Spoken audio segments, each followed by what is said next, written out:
ada lagi pertanyaannya, terus tips agar tidak mudah mengantuk saat puasa apa ya dok ya? Oke, jadi ini kan kalau kita puasa kan siklus tidur kita jadi berubah kan Nila kan. Yang biasanya mungkin bangunnya jam 6, jam 7 pagi, tiba-tiba tengah malam harus bangun lagi gitu. Kadang habis sahur nggak langsung tidur, main HP dulu dan lain-lain gitu. Habis itu waktu jadi tidur berkurang, yang misalkan tidur bisa 7 jam, cuman jadi 5 jam, which is itu terganggu kan gitu.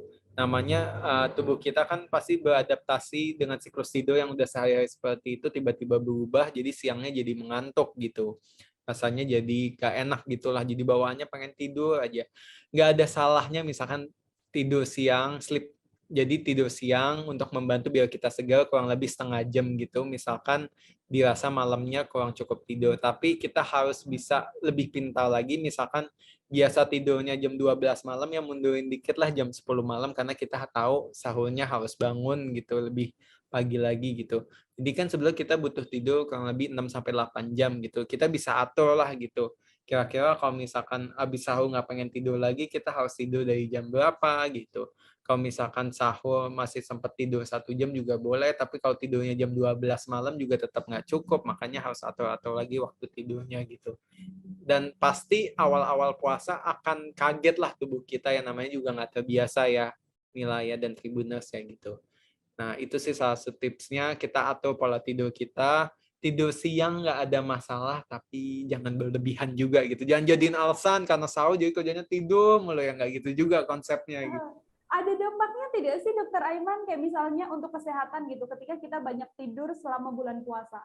Ada dampaknya, ada beberapa penelitian tidur itu mempengaruhi tubuh kita. Yang pertama, terlalu banyak tidur, yang over tidur itu bisa bikin obesitas gitu, karena ya which is aktivitasnya jadi berkurang ya, kebanyakan cuma tiduran aja, metabolisme juga terganggu.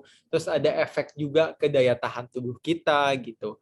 Terus ada efek juga ke penyakit-penyakit tertentu, misalkan kita tidur which is lebih banyak tidak beraktivitas, metabolismenya juga jadi kurang baik, bisa jadi obesitas, terus juga bisa secara nggak langsung mempengaruhi penyakit-penyakit, meningkatkan faktor risiko serangan jantung dan lain-lain gitu, karena aktivitasnya jadi berkurang gitu. Jadi kalau berlebihan juga nggak baik, makanya kekurangan juga nggak baik. Jadi ya kurang lebih kalau misalkan dewasa muda 6-8 jam lah itu udah cukup gitu. Ya, 6-8 jam aja. Meskipun ada istilah yang bilang kalau tidurnya orang puasa tuh ibadah ya. Tapi bukan gitu juga. Banyak ibadah lain selain kita tidur kok gitu. Itu alasan aja sebetulnya gitu.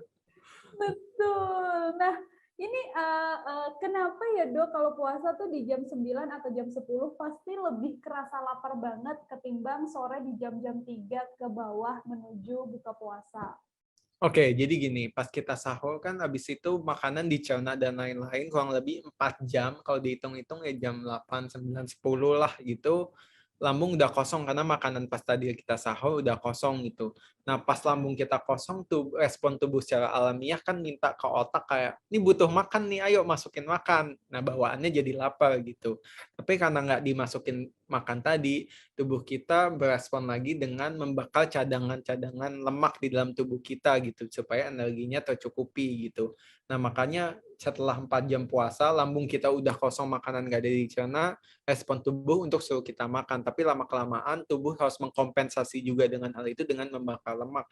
Makanya bisa tiba-tiba karena mungkin tubuh merasa energinya udah tercukupi dari pembakaran cadangan lemak tadi, jadinya udah nggak berasa lapar gitu. Tapi bisa juga habis itu nanti di pertengahan lapar lagi gitu, habis itu nggak lapar lagi gitu, karena emang respon tubuh akan seperti itu. Jadi awalnya lambung kosong karena makanan sahur kosong, tubuh mengkompensasi dengan membakar cadangan lemak, energi tercukupi lagi, pas energi tercukupi lagi, tubuh merespon, oh nggak selapar tadi, gitulah bahasanya.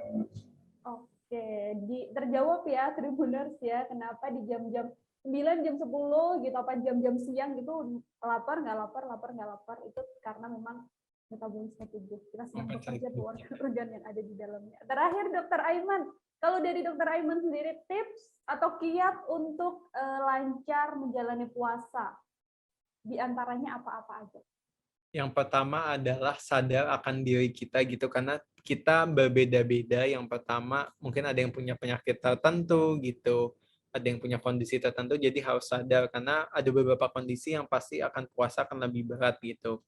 Habis itu yang kedua adalah kita harus mengatur ulang pola hidup kita, karena pas lagi puasa dan nggak puasa pasti pola hidup akan berbeda dari waktu tidurnya, pola makannya gitu. Jadi kita harus mengatur ulang.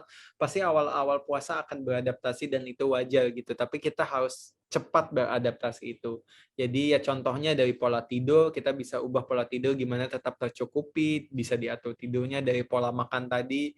Misalkan makannya biasa bisa pagi, siang, malam, ini cuma jadi sahur dan buka puasa. Jadi kita harus tetap mengatur pola makan gizi seimbang, jadi makronutriennya dan mikronutriennya tetap harus tercukupi, dan jangan berlebihan juga karena mikirnya makan jadi berkurang gitu. Bukan berarti makanan jumlah makannya berkurang, jadi kalorinya jadi berkurang, nggak gitu juga konsepnya gitu.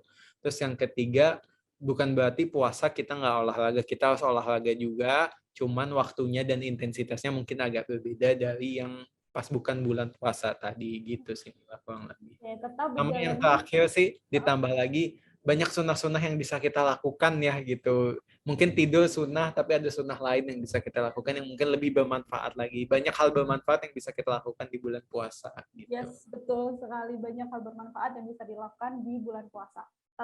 Satu di antaranya kayak yang dilakukan Dr. Rayman adalah main di sosial media. Terima kasih sudah nonton. Jangan lupa like, subscribe, dan share ya.